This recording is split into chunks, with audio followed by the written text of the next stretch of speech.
Well, hey folks, Jeff Salzman here, and welcome to another episode of The Shrink and the Pundit, where I, Jeff, the pundit, talk to my old pal, Dr. Keith Witt, integral psychotherapist extraordinaire, the Shrink, and we talk about all things integral. And yay, hey, Dr. Keith, welcome. Always so nice to hang out with you, Jeff. Yeah, likewise. Yeah, so today we're going to check in on something we've talked about a bit, actually, and it's your upcoming book, Trauma to Transcendence, and what you're bringing to the party in terms of, an integral view of this whole realm of psychotherapy and psychology. And I love, first of all, let me just say, I love you for that. Because you have, as you put it here in your introduction, you talk about in 57 years I've been studying psychology. You've been practicing it for close to that. 48 years, yeah. 48, yeah. And, and you've always been really scientific minded, and you're always looking at the studies, and being a natural integralist, you just, you want to cover the whole waterfront. And so you have identified the three major schools of psychotherapy that an integral view can see. And the first is that nature-nurture thing, which has been going on for a long time. And then also, maybe newer, I'm thinking, trauma, the big school of trauma therapies. And I'll just start there. And why don't you lay out what you're thinking and what you're bringing together here? So I just published this blog. You have a copy, a triple threat model of human suffering. One of my favorite teachers is a guy named John Gottman. And when he gave a lecture once, he said, I always sort of thinking about my treatment failures. And he's the only guy on stage who ever said anything like that. Everybody's always talking about all their great successes and stuff. And we all You're talking about psychotherapist conventions here. Yeah. So, I'm great at this, I'm great at that. Here's this great. And I've never been ever satisfied with one explanation for anything to do with humans. Just never been satisfying. And there have been waves of explanations about what causes human suffering, because, psychotherapy is about resolving human suffering. And the subtext of trauma into transcendence is living a happy ending at the beginning of something wonderful, which is, as humans, if we use our capacity to direct what we do and what we think, we can grow. And if we keep growing, eventually we're going to experience ourselves living a happy ending at the beginning of something wonderful. And you don't have to be old to do that. You can feel like you're living a happy ending in the beginning of something wonderful when you're 20 years old, or 30, or 40, or 50. Okay, but it's a subjective experience that is a result of, if I keep improving things, unless there's environmental limitations, eventually I'm going to have that subjective experience. And that's where we're always heading.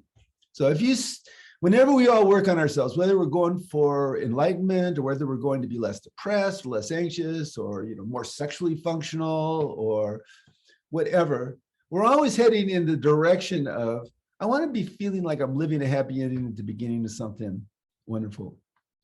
But what's in the way of that? Human suffering. Okay. And so where does that come from? Now, psychology is a young science. I mean, it's only a little over 100 years old. Physics, on the other hand, is thousands of years old. Mathematics, thousands of years old. Medicine, psychology, very young.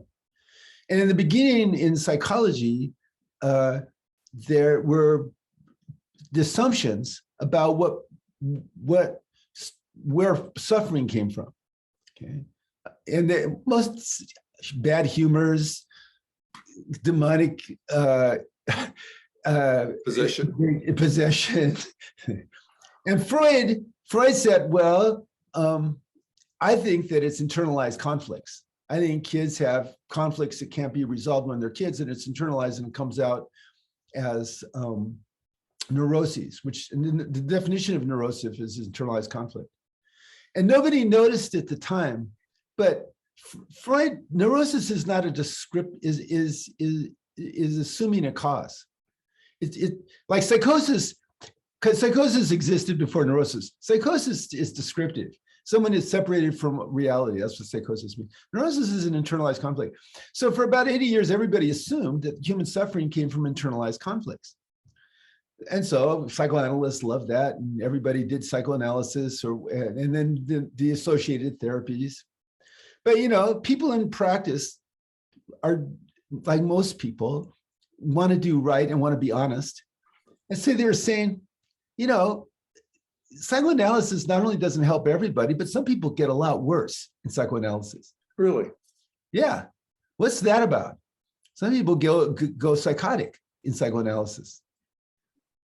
And, so this was wrestled with in the field. And finally, in the DSM-3, when it finally came out, they said, we don't think the Freudian model really explains suffering. We think there's something else going on. And so they looked at the research and they said, some people are born with deficits. They just can't do certain things that other people can do. It's like if you see a personality as a toolkit and every trait as a tool you can use, some people seem to only have one tool. All they can do is control things, or all they can do is try to dominate other people, or all they can do is be suspicious, or all they can do is be labile. And there are situations where you need to do something else and they can't do it. And they go, those people have a problem with their personality. They called it a character disorder initially. And that's not something that needs to be reduced like depression. That's a capacity that needs to be installed. Like, I don't know, math. And so the idea of personality disorders came out, radical concept. Okay? Now, this was happening at the same time that behaviorists were saying everybody is born the same and it's all conditioned, all that kind of stuff. And then neuroscientists started finding out in the 90s, people's brains were different. And so there's an awful lot of data coming in. And then people started being a lot more interested in the effects of trauma, because PTSD is a very real thing. A series of negative events usually, but sometimes one event will cause you to change your nervous system, and you have trauma learning where certain triggers will cause you to go into extreme emotional reactions. Your unconscious is going, bam, I have to protect myself. And that's a whole nother thing. And people started with big traumas, but then they saw there's a lot of little traumas that affect people. Just, regular humiliations as a kid can sensitize you to certain things, affect how you develop. And they were also, in the process the last 40 years, have done zillions of twin studies where identical twins are born with the same genes, right? Gone to different families and they follow them. And they astoundingly found that they grew basically into the same kinds of personalities with the same kind of character traits. In fact, whether you're going to divorce or not is 30% heritable. Okay. Now, what? So you put all this stuff together, and what you get is a triple threat model of human suffering. So the triple threat model starts with nurture. That's the whole thing about whether I'm securely attached in the first year. Well, then my attachments, how well I attach will be affected. And there's good research supporting that. And also, are my parents attuned, or are they not attuned? Are they kind to me, or are they treating me badly? And the more that they're kind to me and the more that they're attuned to me, the less likely I am to have certain problems. And the more attuned and kind, the more likely I am to have certain capacities. And so the nurture model extends to the culture. If I'm born in a culture if I'm born gay and I'm born in a culture that says, that's fine, no problem, okay, well, I have problems, but I don't have a problem from the culture. The culture says, no, gayness doesn't exist, and if you have it, you're all fucked up. Okay, now I have a nurture problem around my gayness. So culture, okay? There's all kinds of, culture also provides like diet. American culture actually has a diet that makes people more anxious and depressed. Okay, that's a nurture problem. We have a culture that isolates people. Okay, that's a nurture problem on a cultural level. We have probably 7 to 14,000 chemicals in the environment that weren't here 20 or 30 or 40 years ago. That's a nurture problem because that affects us behaviorally to some extent. We all know that glyphosate, Roundup, for instance, which is on everything, causes cancer, increases your risk of cancer. Does it have behavioral consequences? Almost certainly. And, and when we talked about things like mercury, they absolutely do. Okay? So nurture, the environment, so that's the source of human suffering. Okay? And so when somebody comes in and they have a problem, you go, well, what are all the environments and the nurturing things and internalized conflicts and so on? And we have ways of dealing with all that stuff. We can chelate out mercury. We can do therapy around internalized conflicts and have insights and so on. But then there's trauma. Trauma is different. Trauma is something that is an unusual event, even though most people will have at least 2 to 4 major traumas by the time they're 30. So it's not that unusual, but depending on who we are, we can have learning from traumatic events that cause us to be what's called sensitized. And we talked about that the last time we talked, where a little bit of a stimulus will cause a lot of response, interferes with our life. And then if we go into therapy, a therapist goes, oh, there's a trauma. We have ways of working with trauma, of having you reconsolidate those trauma memories so that you become more resilient, and those cues now don't cause you to have negative events. In fact, now those cues cause you to mobilize resources you didn't have before. And now we've turned trauma into transcendence. Okay, that's trauma. And there's big T traumas and there's little t traumas. But then there's nature. So recently, we had that talk on narcissism, remember? So I went, well, I want to know what the current stuff is narcissism. So I went to one of these places where you buy classes, right? And I bought a 21-hour class on narcissism and gaslighting. First of all, I didn't know it was 21 hours until after I bought one. God, 21 hours, 16. Okay. That's a lot of hours. That's a lot of hours. But, I play it when I'm driving to the pool and back, before you know it. So anyway, of those, there were 6 teachers. Three of them were the worst teachers I've ever had in my entire life. They were nightmare teachers. And I was going, it was a real exercise in humility, Jeff. I went, okay, Keith, be humble. Just because they're horrible teachers doesn't mean that they can't teach you something. And I learned something good from the first one. I thought, okay, I learned something good from her. The second one can't be any better. The second one was horrible, even more worse. We found this great finding. But she didn't tell me what it was until an hour and a half later after blah, blah, blah, blah. Reading their thing. Anyway, and then I thought, well, God, the third one was just, but then I got to the fourth teacher, and it was this genius personality disorder guy, one of the top guys in the world. I don't know how he made it into that group, named Gregory Lester. And I went, wow. And he was my kind of guy. He had the science. He had the treatment. He had it all dialed in. And he said something that you and I have been talking about for a while. We are born different types of people. Personality traits, 40 to 60% heritable. Well, that's interesting. Capacity for OCD, shyness, extroversion, even honesty, humility is heritable. All that stuff is heritable. Wow, wow, wow. But even more mind-blowing is the capacity to have the tendency to have a personality disorder where there is a part of you that gets activated regularly and causes all kinds of problems. That's 70 to 80% heritable. Okay. Now, if you're a psychotherapist listening to this, all those people that have been through graduate school, and I've been through multiple graduate schools and have taught graduate schools, that statistic is going to blow your mind. Okay. That there's about 10 different kinds of personality disorders that have been researched. And the most famous ones: narcissism, borderline personality disorder, antisocial personality disorder. The most common one, though, really the most common statistically is obsessive compulsive personality disorders.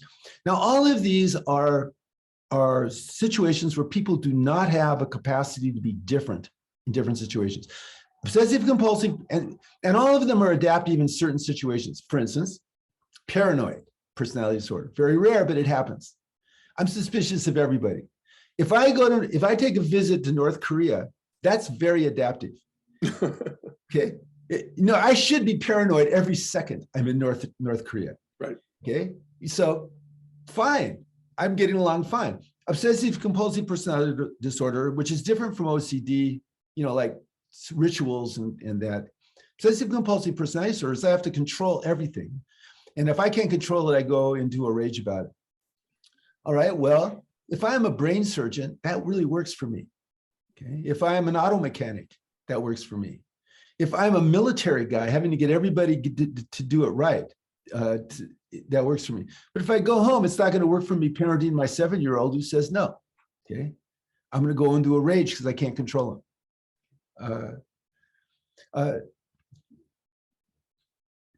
Antisocial personality disorder. You have to manipulate and you can never follow through on an agreement. Now, that's a great place to be if you are in Russia right now, having to deal with in the hierarchy around Putin. That's very adaptive. But in regular life, these things aren't adaptive. And so obsessive compulsive personality disorder, when it's time to be flexible, you can't do it. It's fine to be a narcissistic person if you're on stage dancing and singing or lecturing or something. But then when you get off stage, you want to relate to other people as equals. Narcissistic personality disorder cannot relate to other people as equals. Right. And so those lack of capacities are crippling, and they cause a lot of problems, a lot of drama. And that's nature. We are born with those tendencies. Now, the miracle of human consciousness is as we become more self-aware and we become formal operational, we can begin to observe ourselves and go, wow, I have a problem, and I should address it. And that's happened to me a couple of times. I remember when I was trying to get out of the draft. When I was trying to get out of the draft, I went and got psychological testing. I wanted to show that I was crazy. And I had a good history of being crazy. I've been hospitalized and everything. You had a plausible story. I had a plausible story. But when she did her evaluation, she said, you have a certain narcissistic wound where you feel like, you can't see yourself connected and equal with other people. And I went, yeah, that's kind of bullshit. But then a year later, when I had some difficult times, I thought, I think that's true. And I went into therapy and worked on it. And sure enough, as that changed, I found that it opened me up. It opened up my heart to other people. I began to feel us all as these powerful souls, equal in the world. And I had this other capacity that kind of blossomed. But I had to recognize the fact that I had that little blank spot that was given to me by that person who did that evaluation.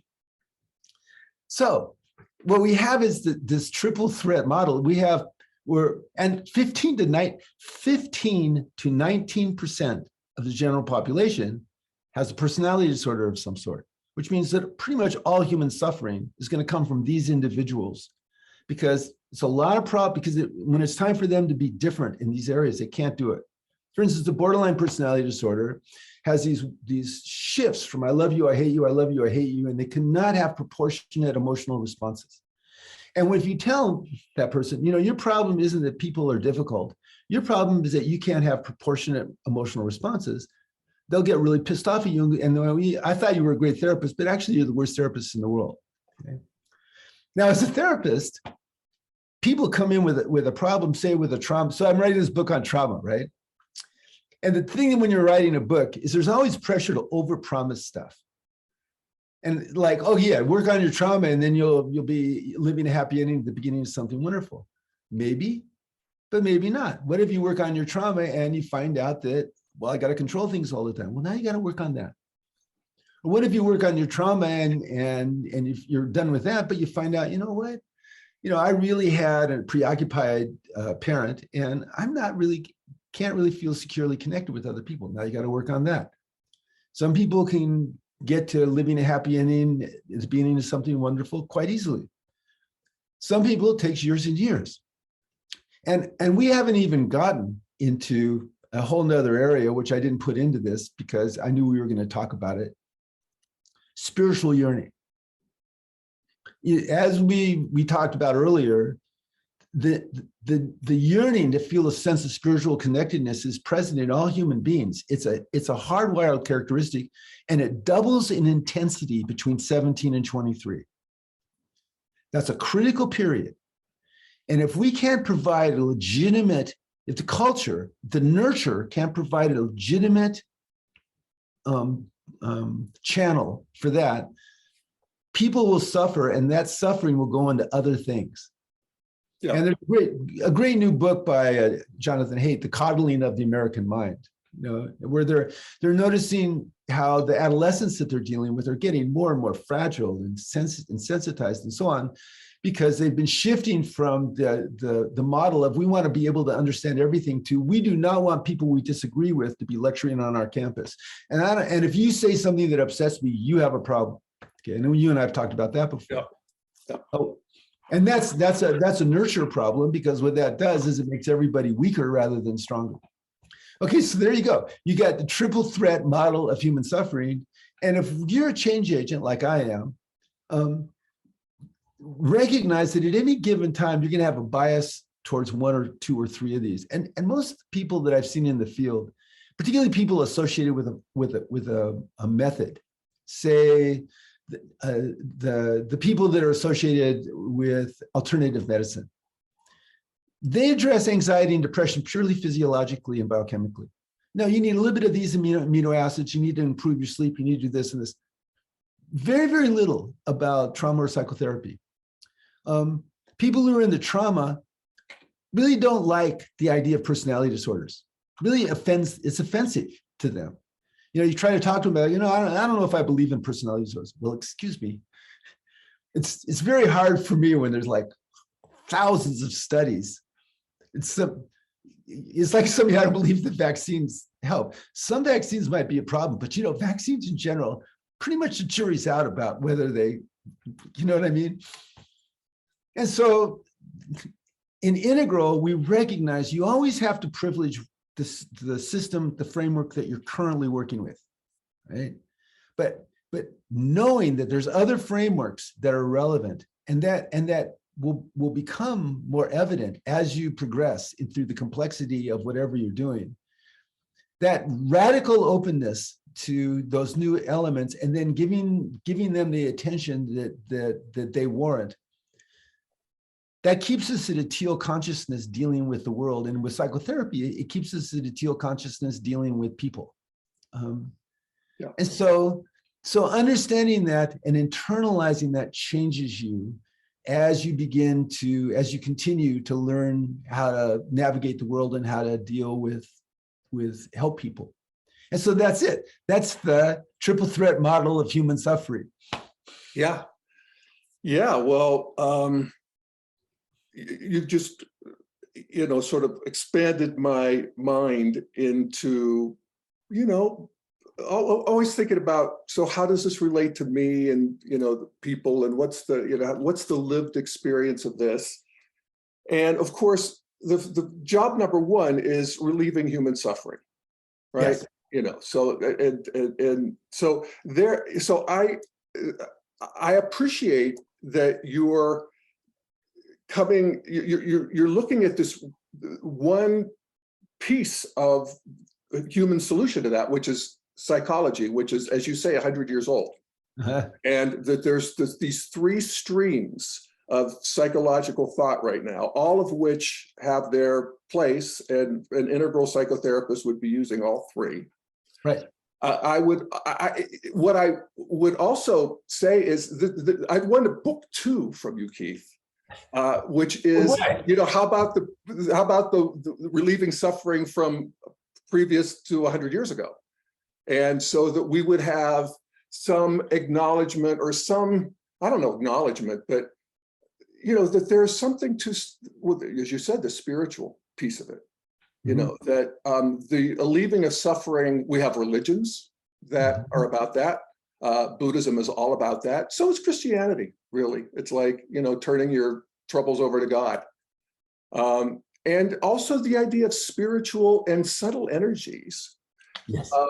Which I know you know a lot about. I mean, when I think of what has been, in a way, most helpful to me in terms of my cross to bear psychologically, which has been anxiety. I've always been sort of an anxious person, is just sort of this, it's almost like a Tai Chi that I've found on my own. It's a movement of this ball of anxiety from my chest down to my belly.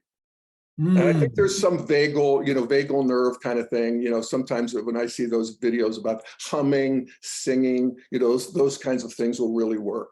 Boy, you're a great singer too. To anybody who doesn't know, Jeff is just an incredible singer. Oh my God. Anyway, I interrupted. I apologize. Perhaps I should sing this song right now. Oh, I'd love that. Just kidding.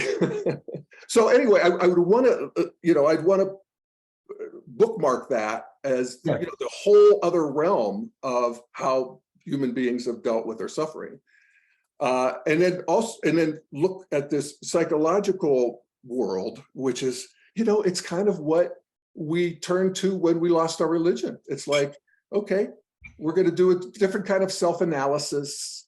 We're going to develop the witness consciousness. It's a sort of a secular way of doing it, and how wonderful is that?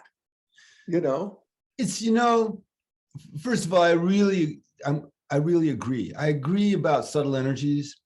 Who knows about past lives? It's a possibility. Yes. It's interesting. Let's take demons, for God's sakes, and angels. I mean, I don't know. I don't really want to know too much about that, but I don't rule it out. Well, I know I've done ceremony around all that stuff. I know you have. For a variety of reasons, and it's been very effective. And also, look at Buddhism and Christianity just as a couple. Both of them have a sense. Buddhism, life is suffering, though actually the literal translation is like life is like a squeaky oxen wheel. It's more like life is irritating, but okay. Yeah. Life is suffering. Trump would say that life is unsatisfactory. Unsatisfactory. I always thought that was a good one. And Christianity, original sin. Yeah. Now, that was the wisdom tradition saying we are born with some capacities in us for suffering. And both of them said there is a solution to that, okay? Ultimately, the solution was to self-identify with something larger than my personality. Yeah. Okay, with Buddhism, it was progressive witnesses until I am everything. With Christianity is I am the soul connected to God, okay? Yeah. And so, well said. Interestingly, that's really how it works. The personality is all the traits that we have for dealing with the world, and it's an imperfect set of traits for all of us. So if we decide we want to grow, basically what we're doing is we're taking the traits that work well and we're honoring them, and we're taking the traits that we don't have and try to install them. Yeah. Or the traits that aren't working very well. We're trying to get them all to work with the environment. Yeah, well, we can see the hand we're dealt. So when I look at what you were just laying out in terms of the psychological world, I could relate to all of them. Did I have trauma? I was just talking to Namali, and she's in this trauma course. I'm forgetting who's running it, but it's where they talk about that the first trauma, I think you talked about this too, actually, Keith, is that the very first trauma that an infant experiences is when its mother first looks away. Yeah. Instead of holding the gaze. And that's the first trauma. And so we, when we look at it that way, big traumas, little traumas, it's like life is traumatic in the sense that, and this is Buddhism too, just being or born into the fallen world, Christianity, or having this self-contraction is inherently painful. Being born into time and space is inherently traumatic to the part of us that is, identified with the all. And wrestling successfully with pain to a sense of resolution makes us resilient. Yes. This is the whole anti-fragile thing that has been popularized. And there, weirdly, and we've talked about this, there is a movement on college campuses to not encounter difficulties and wrestle with them to a sense of resolution, but instead to pathologize the difficulties and say, keep those difficulties away from me. Yeah. And employers of young people are saying, God, these people are so fragile. You can't criticize them without them falling to pieces or getting defensive. Yeah. Why? They've been taught throughout their life, they've been protected by helicopter parents and so on. And then they go to well-meaning places to try to protect them from ideas or people that have offensive positions. And so they don't get to wrestle with that and then find their own resolution on the other side. They don't get to get stronger as a result of that. Instead, they get weaker. They go, well, the solution is just not just to keep everything away from children, which has always driven me crazy. Now is I want to keep opposing ideas away from me. This is why I've always admired that you watch Fox News and stuff. I don't know, Jeff. I watch it so you don't have to, Keith. Thank you, Jeff. You're a stronger man than me. I just can't do it. Yeah. I will read an article, but God. Yeah, no, fair enough. I mean, and I have my limits too, believe me. I believe you. But part of it is sort of the depathologizing, in a sense, of all of it. It's like, I realize, so I'm born into this human birth. Trauma is going to be a part of it. I'm supposed to be offended. Now, we don't want anybody to be terribly hurt. We want to protect people from the big T traumas, but the small T traumas, actually, we want to turn towards them. Yes, and that's what you're talking about anyway. Of course, that's a therapeutic way through, right? And also, that's the way through, basically, if you study mastery, the Talent Code was probably the best book I read on this, but lots of people, George Leonard wrote a book on mastery. What is mastery really? Basically, is you take your level of expertise in an area that you want to expand in, whatever it is. I learned it in martial arts first, of course, but there's lots of them. You take it to the area where it's uncomfortable, where you're making mistakes, and where there's somebody who wants to influence you to grow, and you receive that influence and grow. You don't resist it, you receive it and grow. And you keep on finding that edge. And it's not too much, and it's not too little. It's just that. I mean, one thing I've always loved about psychotherapy, and I've told myself this so many times, there's no such thing as an easy session, and there's no such thing as an impossible session. They're all just sessions. Now, sometimes, and it's always a surprise, I think about, if you're a therapist, you're starting a session with somebody new. You have absolutely no idea what they're gonna want to talk about. I mean, I know what a trip. Another human being. Yeah, another human being, and even people you've worked with a long time. I remember one guy. I don't know. We had a bunch of sessions, not that many, maybe 8 or 9. And he smoked, and he said, "Well, do you want to talk about my smoking, or you want to talk about the secret affair I've been having for the last 8 years?" All right. It was up to you, Keith. Time for me to completely yeah, right. I don't know. Smoking's important, but why don't we have a conversation about the affair? So you're absolutely right. Why? It's a developmental model. Integral is very much a developmental model. Interestingly, one of the conceptualizations around personality disorders is that they're developmental arrests. They're emotionally immature. Yeah. And I think that's true. I think we're born more able to learn certain things, less able, all of us, and that 15 to 19% are extraordinarily unable to learn certain things. Yeah. Now, again, the miracle of us is that we can develop, anybody can learn how to play the violin.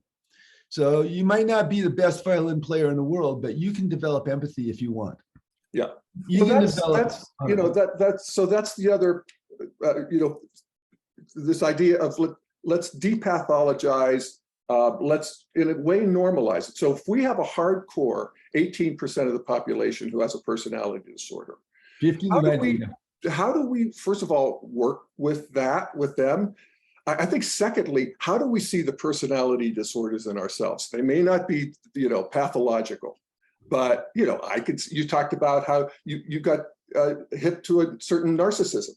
Yeah, I had a narcissistic wound that I had to address. I mean, I had all kinds of disorders that I can look at my parents and I can look at my family and I can see that, sure, they could be heritable. I mean, we all sort of had the same sort of nervous system for one Yeah, thing, yeah, but exactly. also the nurture. I mean, it's all there. And so I had these really serious blind spots. And I guess the lesson is I still do. You know, they're a higher level. I'm seeing them in a finer way, whatever.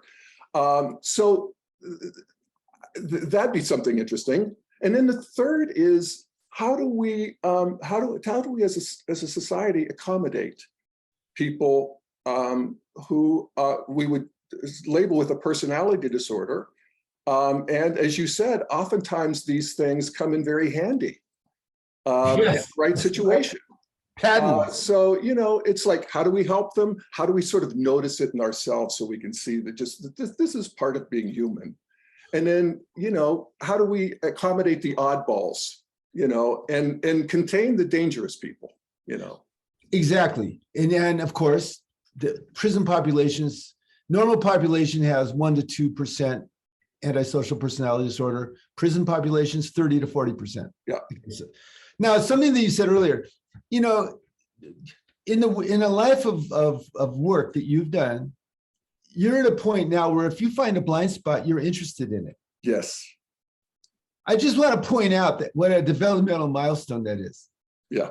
You know, if somebody shows me a blind spot that I haven't seen before, I'm kind of quite excited about that.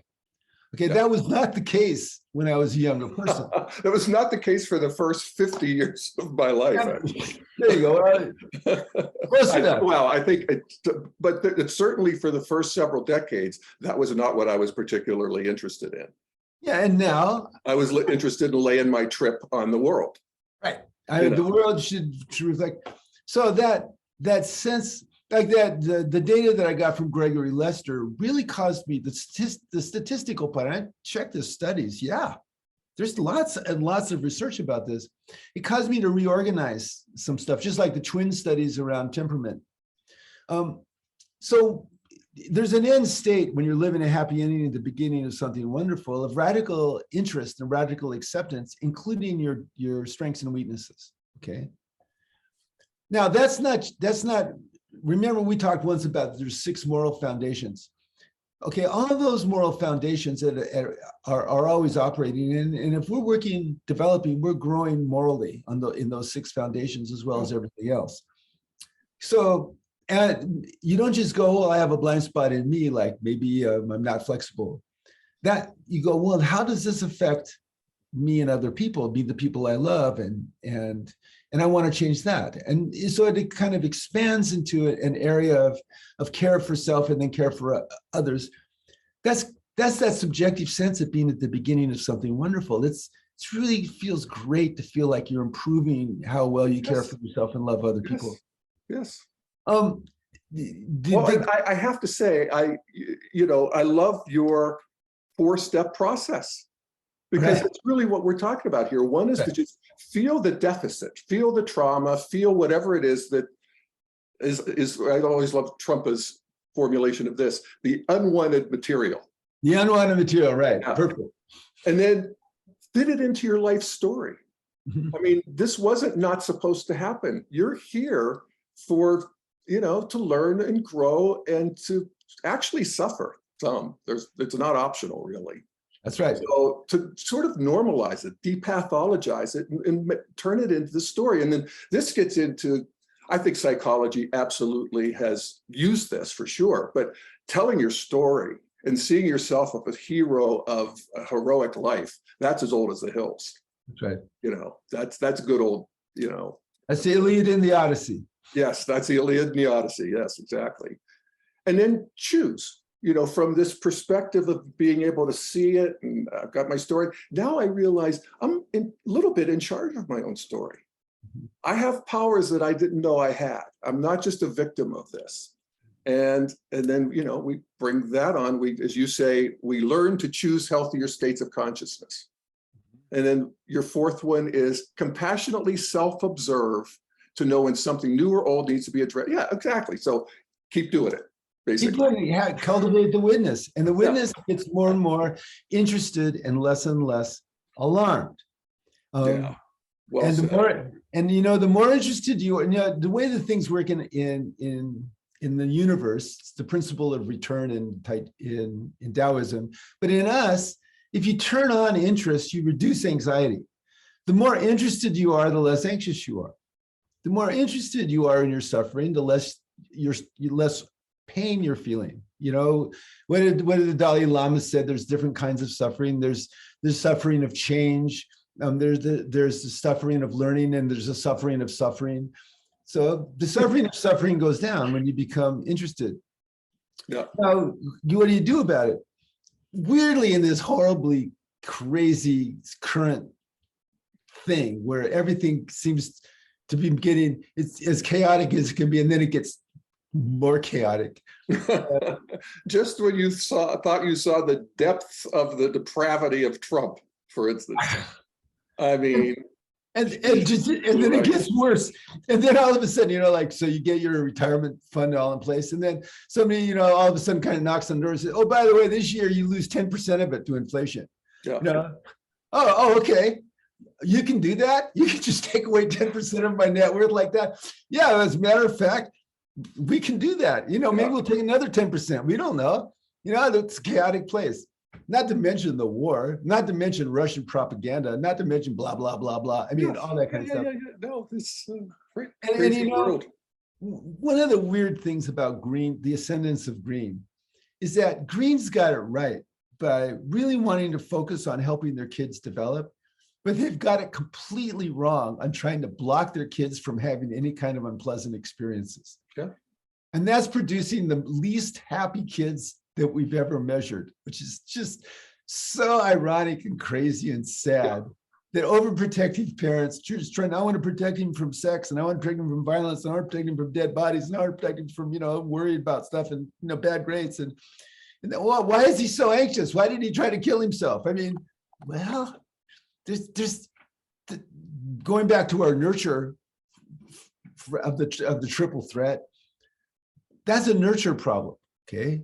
So what you want is you want to gate not just threats, but information and challenges. And the parents that I work with, we want to find the challenges that kid seems to respond to and provide them. And then to the point that the kid gets disappointed or hurt or whatever, and then, okay, process that a little bit. Okay, fine. With information, God, I believe in telling kids pretty much everything, you know, in language that works with their developmental. And that, you know, we've talked about it with sex education, but it's just with all education, violence education, political education, you know, cultural education, philosophical education, all that stuff. It's you starting in 3 or 4, kids like it when you talk to them as a psychological equal, talking about dealing with people as equals. And, you know, telling them what you believe is the truth. And if you have also being quite interested yourself in what's really true, this is an integral. If you don't have data from all 4 quadrants, you need to kind of step a little bit back. Like, you know, there's certain people that I find super credible because I know for instance, I know that you run through all 4 quadrants with positions that you take. So when you tell me something, I believe it. Okay. These days, I'm having to do an awful lot of evaluation of data that I didn't have to do before, maybe because I was naive before. But now I have to go, okay, what value meme are you coming from? What agenda do you might you have? How does this fit into the current extractive capitalist system that's destroying the middle class, not destroying, that's crunching the middle class, that's causing the kind of unrest that has preceded revolutions in other cultures? You know, how does it all fit within this larger context? The polarization that causes me to, I mean, this is a blind spot in me that I'm observing with interest. I'm actually observing a lot of the Republicans as evil. And, you know, 98% of them are not evil. Right.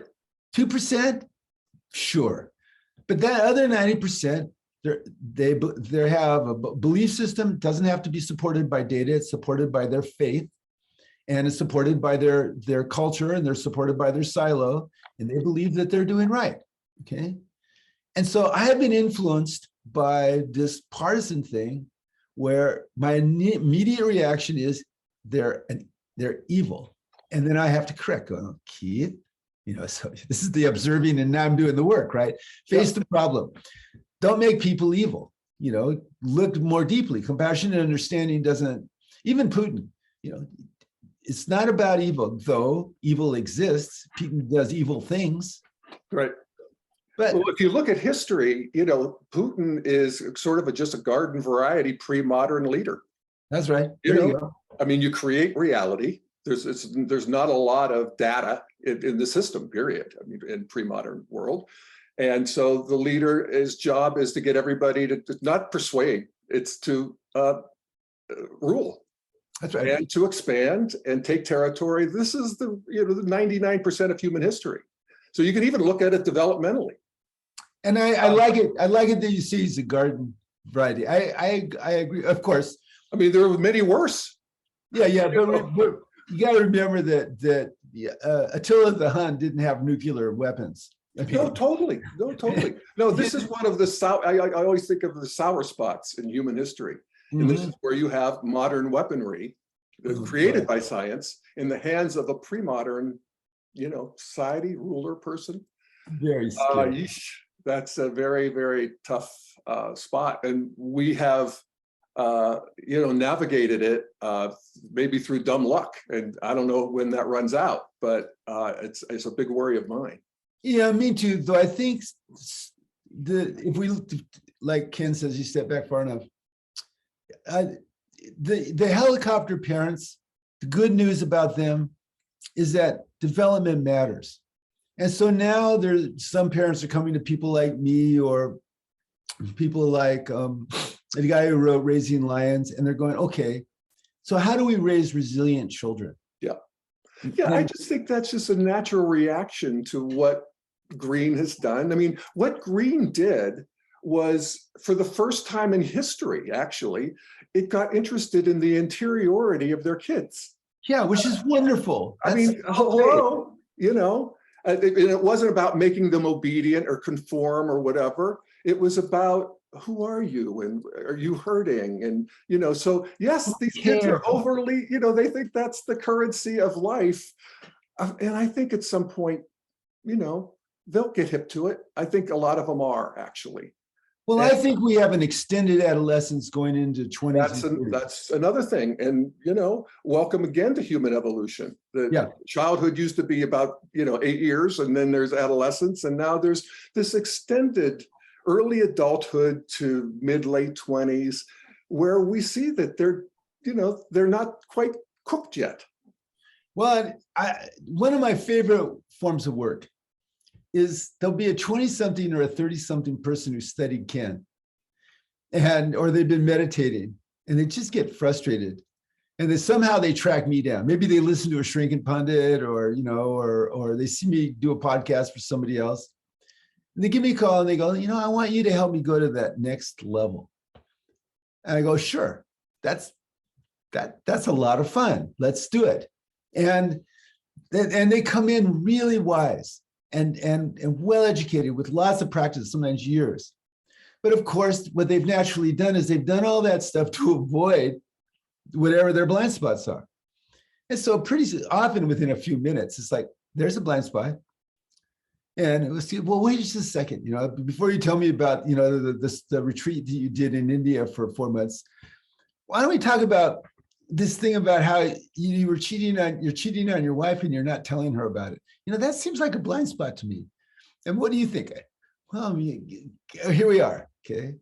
And one of the reasons that I love working with these people is they receive influence. So, okay, well, I'm gonna consider thinking different and acting different in that area, and they'll start doing that. Yeah. And now things don't just get better when they do that. What they've done is they've opened up a blind spot, and there's a lot of good juice, a lot of good information, a lot of good stuff in every part of us. Yes. And so that part that wanted the cheap was also yearning for spiritual and sexual fulfillment, was also learning for levels of intimacy that they intuitively felt were possible but weren't finding with their current partner. Yes. Okay, so that's now a challenge with your current partner, isn't it? All right, so let's dive into that. And now we're in the lower left quadrant. And what do? We bring the lower left quadrant into the session. Or you go find a couples therapist if you don't want to do it with me. And so it expands. Yeah. Now, what we can do with children is normalize that process of a lifetime of self-discovery and work. Yes. Normalizing the fact that if we keep doing it, we're regularly going to experience ourselves as living a happy ending at the beginning of something wonderful. That is a predictable outcome of doing this work.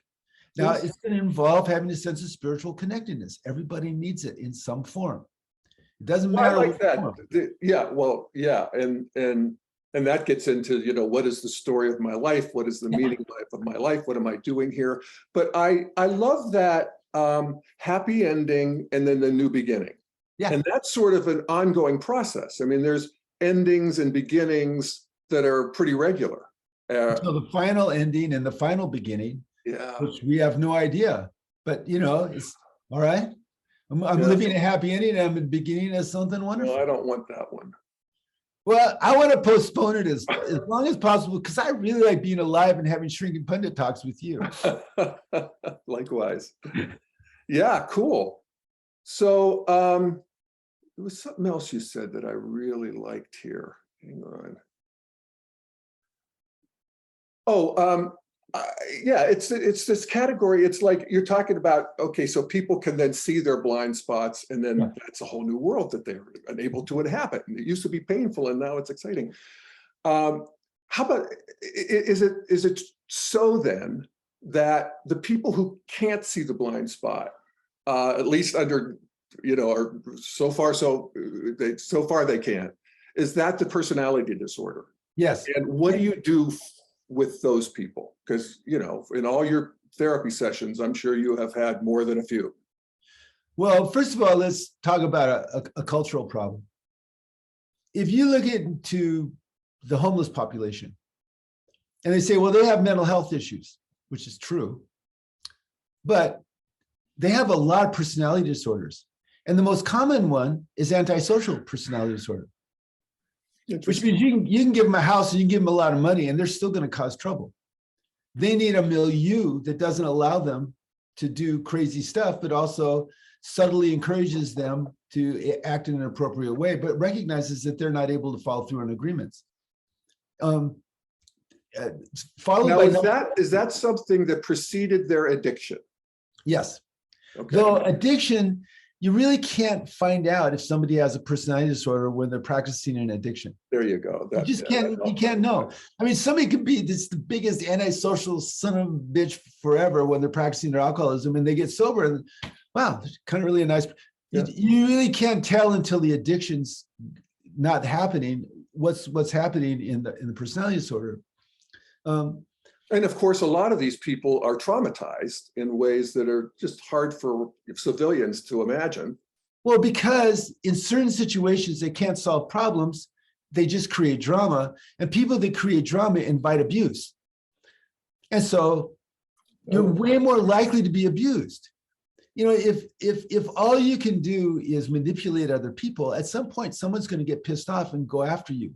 If all you can do is just have these wild emotional reactions to relatively small events, someone's going to just try to slap some sense into you at some particular point, or you're going to trust somebody way too much if you're going into either the greatest or the worst, and then that person, that you're more likely to be abused in those situations. So the people that I work with are very successful people. Occasionally they have one of these things, but they've developed a level of success that kind of takes care of a lot of the container that you need. And they have other skills in other areas that they can bring to bear. The reason why I started with that homeless population that has antisocial, narcissistic, schizotypal, personality disorder, schizophrenia, those people in our society need not just a place to live, to sleep. They need an environment that kind of takes care of them. They're not very employable, most of them, and that subtly helps them live a healthier life so that if they decide that they want to use their self-aware consciousness to grow, there's room to do it.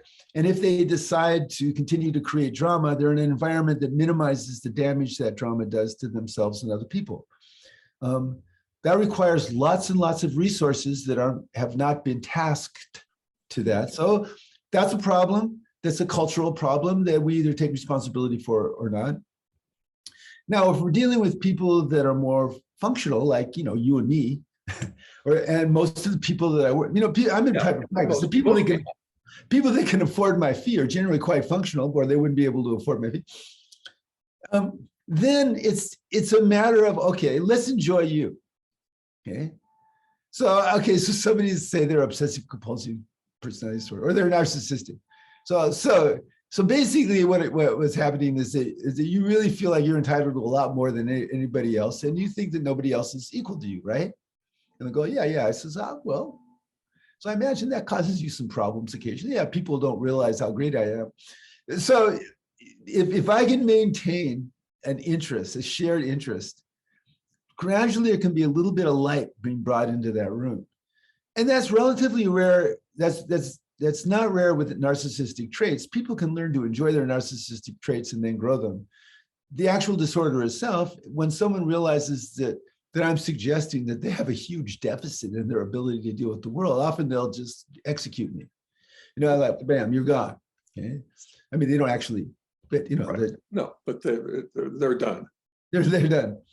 And so with all these things, it's all right. There's a capacity, for instance, the capacity to have emotional proportionality. If you have borderline personality disorder, you can't do that.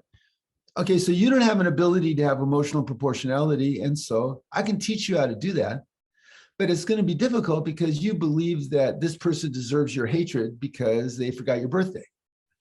Okay, well, now that's irritation, but hatred, I don't think so. That's not a proportional response.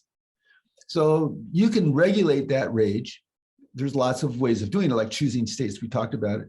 But you first have to recognize that the rage is disproportionate and that you have a tendency to have disproportionate reactions, and that's your real problem. It's not that people forget your birthday. That's not your real problem. Your real problem is... So do people get that? The answer is yes and no. I'm like John Gottman.